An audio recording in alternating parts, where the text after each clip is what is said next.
Hi guys, how you going? Campbell here from Autodidactic Channel. Hope you're all having a fantastic day. And of course, autodidactic means to be self-educated. And we need to be self-educated in this world because they are clearly trying to steer us off course. And today I wanted to talk about how they are doing that and how they may be hiding the past from us in plain sight, which they love to do. So today I thought we would have a bit of a look into zoos. So let's jump into it.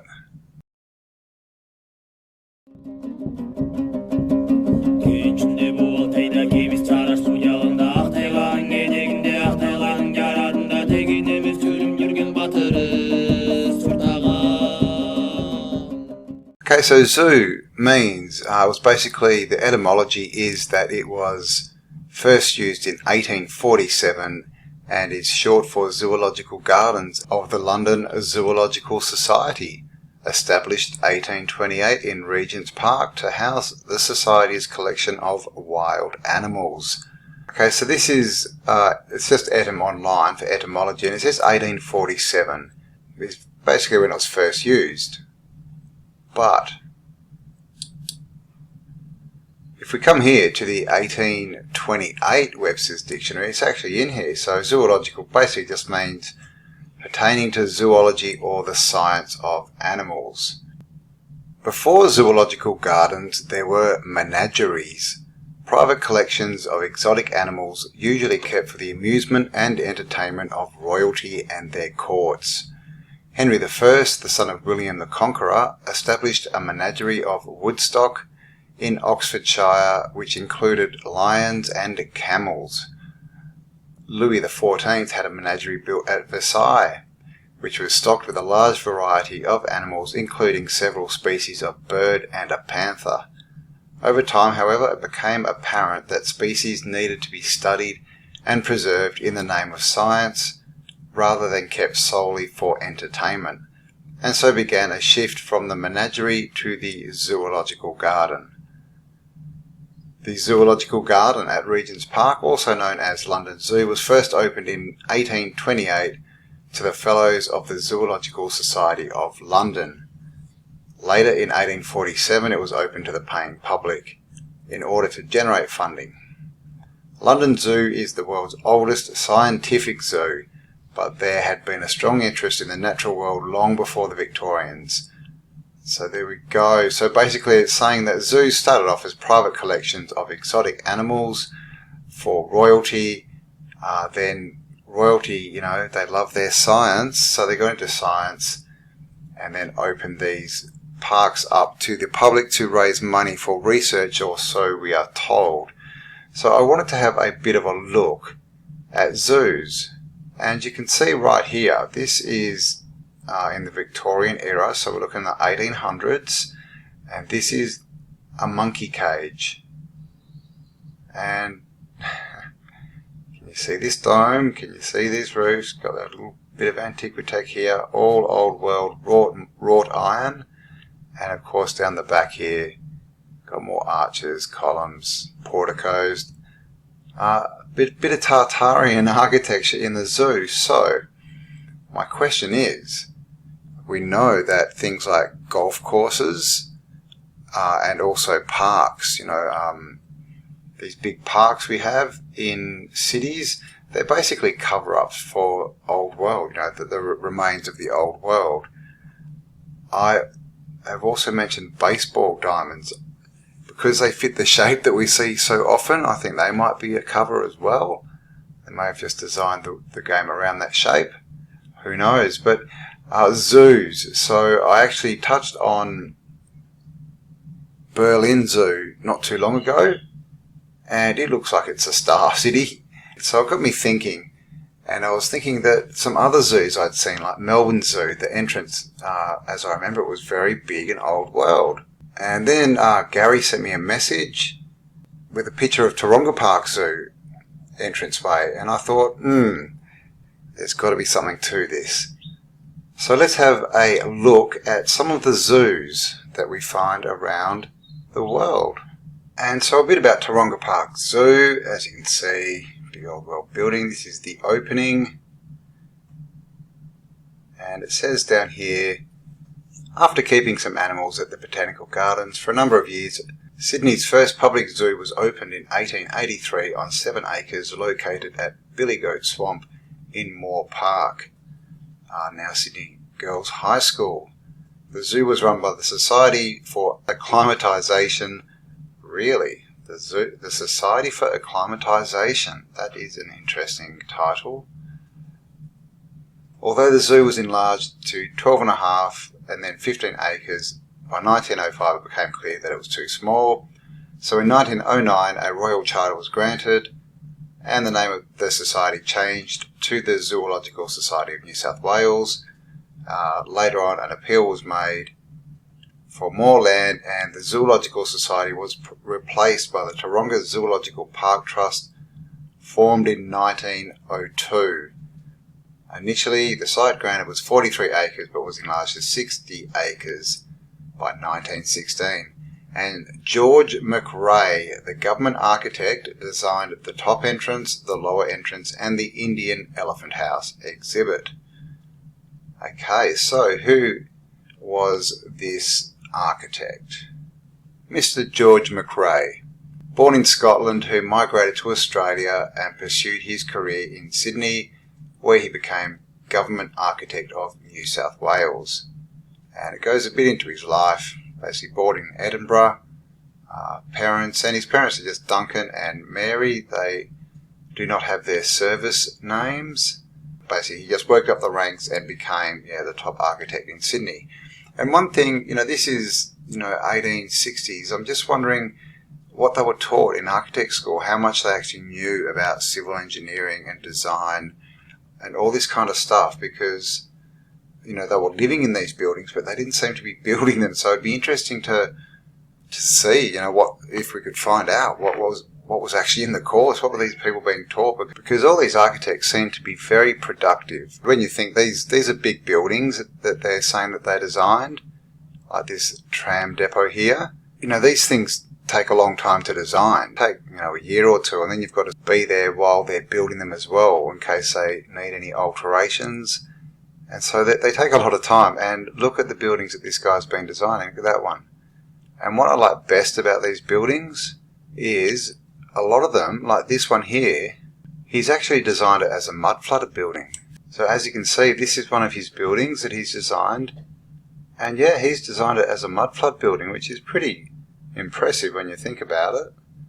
I mean, look at this thing. Look at this big arch. Clearly was, it was bigger than that. And they've just put their little door in there, and then down the hill, arches here that's been filled in. So he's designed a building with a big arch and then filled it in.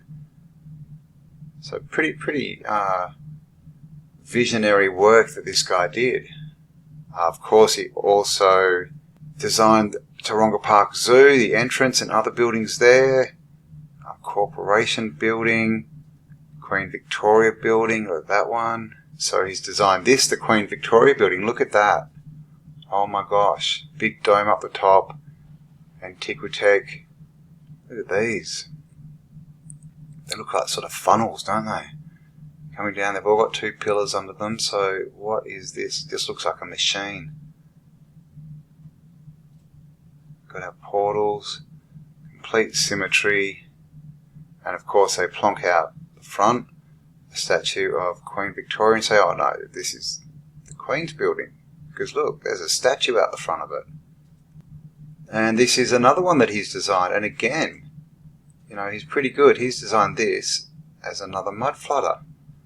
As you can see, stairs up, windows down into the ground. And look at this arch here, or what's left of a bit of this arch here. He's just built the steps on top of it. And they're building windows right in the ground. You can see that one there? So yeah, he's done a good job. He also did the coin exchange. He did, whatever this is. That's huge. This is 1893 to 98, a sandstone masterpiece in the American Renaissance style, reopened in 1986 as a retail centre after major restorations. There you go, look at that thing, that is huge. Wow, wow. That's ridiculous. Look at the size of the people. And he designed that. It's got this brickwork again in it that we see. And of course, is this to do with, you know, these different mediums like sandstone and clay, you know, clay brick, red brick and sandstone? Is that to do with creating energy basically between the two different mediums? I'm not sure. Look at this. So yeah, that's very ridiculous. And of course, look at this building here. And at the back here, there's another dome. Is that a rotunda? Bandstand? Not sure. But look at the size of this. This is ridiculous. This is... Wow, that's, you know, that's what you see in Europe. Look at this spire. That is ridiculous. I've never seen that building before. Wow. And of course, bollards sticking out of the ground. Just looking like the centre of an old star city, which it most probably is. And of course, you know, he designed all these other buildings as well, apparently. So there you go. Yeah, quite a talented man, designing, or architect, you know, designing all these buildings, and even designing and getting them built as mud flooders, which is very, very impressive. Now here we have some shots. These are all of Taronga Park Zoo, and this is basically the boardwalk. So Taronga Park is on the Sydney Harbour, and this is an old world steamboat, which I kind of like the look of. Very cool. Everyone dressed in, you know, their old world clothes, and look how wide this is. Just a big old world, really nicely done jetty to get to the zoo. Here we have a picture of people holding an orangutan. Orangutan, is that how you say it? So yeah, this is basically, as you can see, you know, big old world buildings and stuff in the background. Back in the day, I think this is probably the 20s, Taronga Park. And the other thing about zoos is it's kind of a way that they could introduce the world that they wanted us to see, you know, to the new population. It's like, well, here's this. This is a orangutan, and this is a blah blah, and this is a koala, and they live here and they do this. You know, it's just building the narrative, isn't it? This is another shot. It looks like otters or something in here. Not sure if this is old world or not, but look at this stairway up here. We have one of our bowls, and this old world railing along here, like stone. Fence, and this is a nice big old building too. And here we have some people going for an elephant ride, and as you can see in the background, I'm not sure what we've got in there, probably birds. It looks like a birdhouse, but look at the centre there with its little tower on the top of the roof. Now, I mean, why would they do that? Why would they build that little tower? There's no use at all. It just doesn't make any sense. So pretty much I'm going to say that that was probably here, and they've just found all these old buildings, an old part of a star city, and turn into the zoo. Here is a band playing some music to a tiger. Now this is the entrance of Taronga Park Zoo today, and as you can see, all the usual features: stairs up, arches, symmetry, domes, garlands, and this kind of facade that's on there. More old world architecture and facading here, and as you can see, it does slowly go down the hill here. So a bit of a grand building, literally to build just as a place that people can enter the park and pay their fee. That's it. So yeah, this also up here, look, this is copper. Looks like an old copper dome.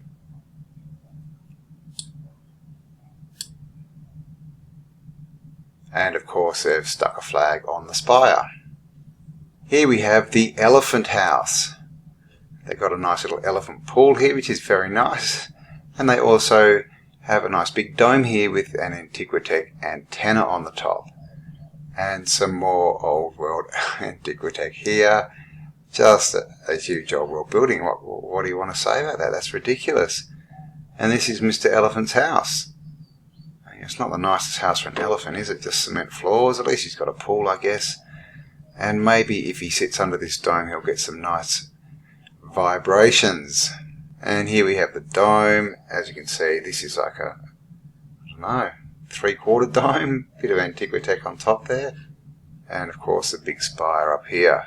All in a zoo, guys. This is opening day, and as you can see, this is what we just looked at, the entrance. You know, clearly this is a building. Like, weird. Yeah, big copper dome. Obviously they've hung their flags all over the spires and everyone's come to see. And again we see this, it's a sunny day and everyone's got umbrellas and hats. And let's just have a closer look. I don't know, I'm just looking at this edge here. There's been a lot of discussion about vanilla skies. Does that edge look cut? Not really sure. But definitely that's a very white sky. Someone did mention that, I don't know, that just doesn't look right to me. That maybe it was to do with, you know, aperture and trying to get definition in the picture, and so when they did that it bleached out the background. And that may be a fair statement, I'm not sure. I mean, you know, I don't know a lot about photography back in the day, but what I do know is, you know, this is what, the 1930s or something.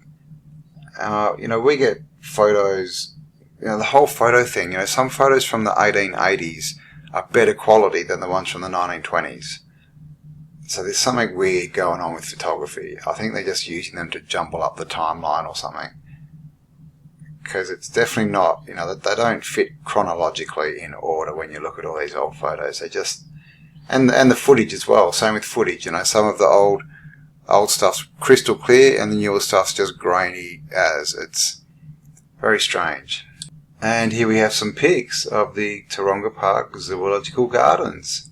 As you can see, old world building here. I'm not sure what this is. Oh, this is probably the entrance to the ferry that we saw there down there before. Here, of course, is the entrance. People on an elephant, and that's the back of the elephant house with its massive dome. And look, see, there's 4 around the outside of those funny 3/4 dome things we saw. And of course we always see that pattern, 4 around the outside and a big one in the middle. Here we have some tigers, not looking too impressed with their enclosure. Polar bears, how did they get polar bears down here in the 30s or 40s? I suppose they've been to Antarctica, haven't they? Long trip. Actually, it's the Arctic polar bears, not the Antarctic. They're only in the Arctic, and it's a very long trip to Sydney, Australia.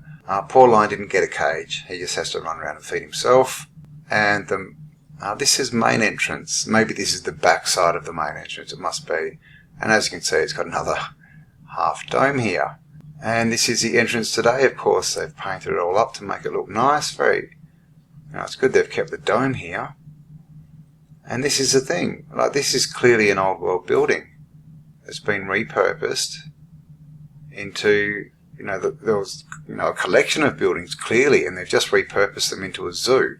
Like, literally, they've put elephants in one of the old world buildings and monkeys and things.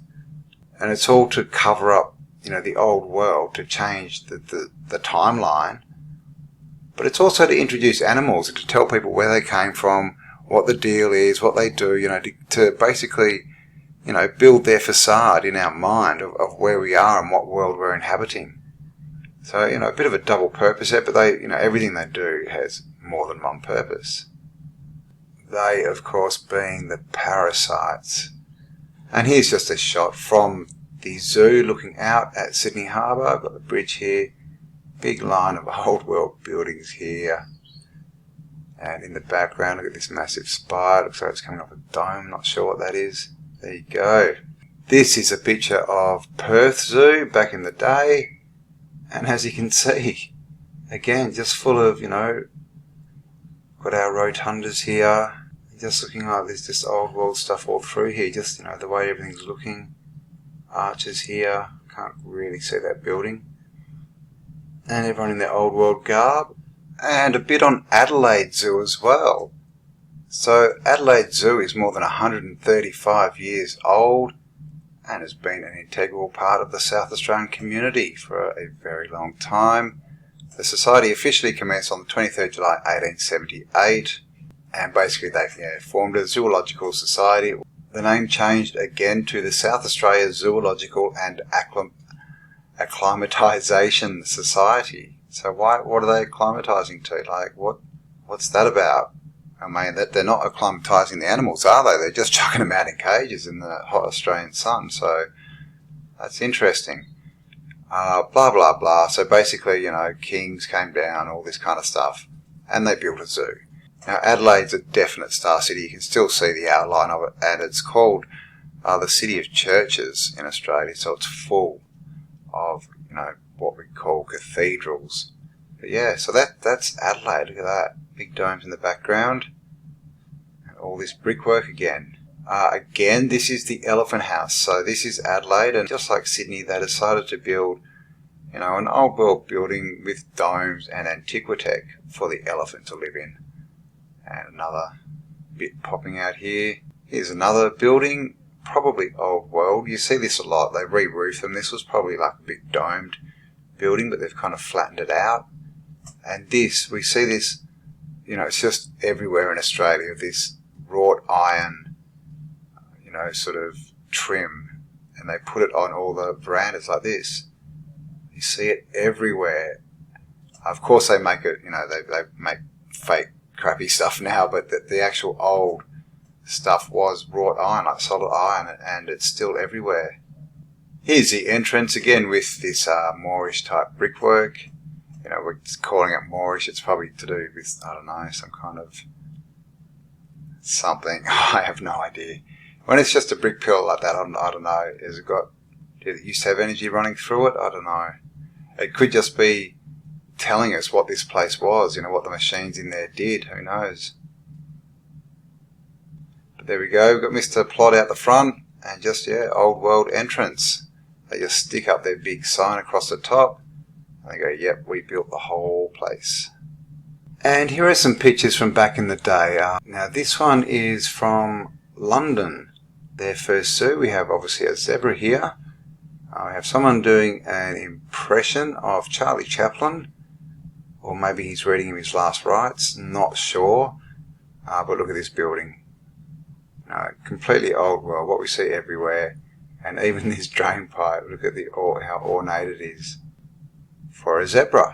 And this is Central Park, and as you can see, just looking very old world. Looks like we've got water going around the outside here, steps going up. We've got our statues and stuff that we always see up on their pedestals, and in the middle here, I believe this is sea lions. So sea lions in this, I'm not sure what this is. It's got, they may have built this, but it, could be some old world, who knows what, fountain or something, or garden, but repurposed. I mean, it could easily have been a fountain, and they've just ripped it off the top here and filled it in with cement. Because the whole look, this building in the background with its portals, and of course we've got New York in the background here. Lots of domes and things. This again, New York. This is the Elephant House. Now this one, it's just, I don't know, what do you think? Pretty strange, pretty big, but covered in this raked cement. And this is a look you see quite a bit. I thought it was more 70s, but this shot's back from the 40s. I'll see if I can get in. See this, look how it's sort of raked. You see it over a lot of buildings. So I'm not sure if this is old or not. And this is it today. Now you can see that kind of raked look. So is that just another technique of covering up old world buildings? And this is Hong Kong Zoo. And as you can see, looking very old world, balustrades that we see everywhere. Old world, design. It just looks very castle-like. Of course, we've got the water in the fountain and the geometry in the ground. All for a zoo, or so they say. This is back at Central Park. Just a shot that I thought was interesting, of course. And this, it's cleaned up. It looks like kind of new construction, doesn't it? But I'm guessing that this might be new. But this, I had a picture of this. I'm not sure if I've got it here. back from the sort of 20s or so, so it's been there for a while. But an old world lamp, and just these keystones, and the brickwork in these lintels. And look, they've even, in the lintel, they've done full brick, half bricks, full brick, half bricks. That's not that easy to do. And of course, bells, clocks, little tower here. Just looking pretty old world. Got the wrought iron. A child riding a hippopotamus. Apparently the most deadly animal in Africa. Now this shot is the money shot. I mean, this is ridiculous. This is a monkey enclosure. This is the monkey house. This one, this is England. And this is, a monkey house, right? Of course. So they've just enclosed all these with cages. The second story, there's nothing up there. And everyone's just standing around looking at the monkeys. So they've literally, this is one of those old world buildings with the courtyards in the middle. It looks like we've even got a fountain here on the edge. And they've turned it into a monkey cage. I mean, come on, that is clearly an old world building that has been turned into a monkey cage. That is not purpose built at all. This is obviously a lithograph or drawing. London again, back in the day. And what do you think this is? That's right, this is a birdhouse. This is the aviary at the first zoo. It's not an old world building that's just been found and, converted into an aviary. It's purpose built, and we don't see buildings anything like this anywhere around the world. It's a one-off. I mean, this is just finding buildings and throwing animals in them, calling it a zoo. And here's an article called The Horrifying Human Zoos. Shocking photos revealed how zoos around the world kept primitive natives in enclosures as Westerners gawped and jeered at them just 60 years ago.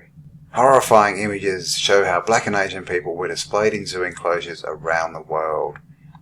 So here we have Filipinos at Dreamland in Coney Island. Now Coney Island, New York's pretty cold, isn't it? These dudes, and I wonder they're all huddled around the fire, like they must be freezing. Now I'm not sure what this is. If all this wood, maybe they've made that to look like it's, I don't know, in the jungle. So yeah, not the best. So, I mean, is that the true story? Are they grabbing these people from Indonesia, or are they South Americans and they've just stolen all their property, given them loincloths? Again, what they're saying is a young African girl, but as we're starting to learn with our research, there were black people in America well before the so-called slave trade. It says that she's been taken from a Congo village, though, so I mean that's slavery, right? Here we have another family, apparently captured, brought into Germany, and of course there's an elephant in the background. So yeah, were these people being stolen and brought over and sort of shown to make money? Because these idiots who are probably into phrenology or something thought that they were superior and that these people were inferior? Or is there a different story going on? Because there seems to always be a different story with the narrative, right? Is this more of us is this more of educating us on the world around us? And obviously these people had nothing, they were natives, they were just no technology. But yeah, did they really come? Is this part of how they shuffled people around the world is what I'm thinking. Here's some more African tribesmen, I think they're saying. 1904, St. Louis, Missouri. At an event shockingly named the Savage Olympics. And this was actually a World's Fair. This 1904...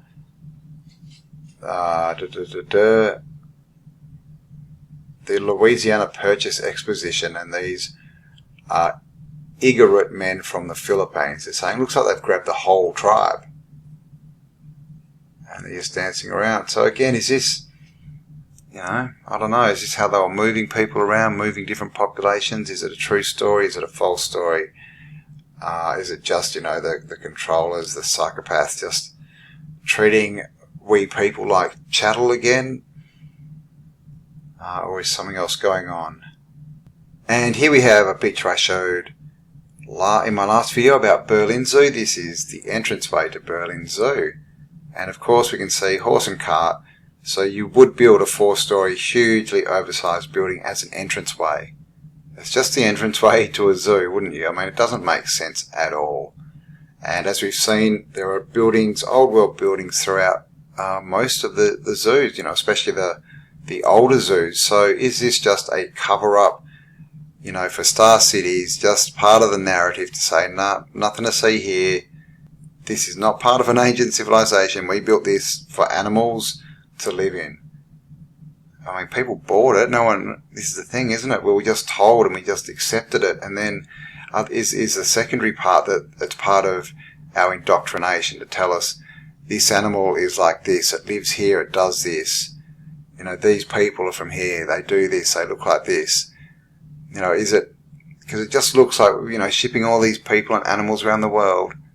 I don't know. You know what these parasites are like? It seems like there is probably something else going on. Always to do with obfuscating the narrative, of course. So there you go, guys. I hope you enjoyed that one.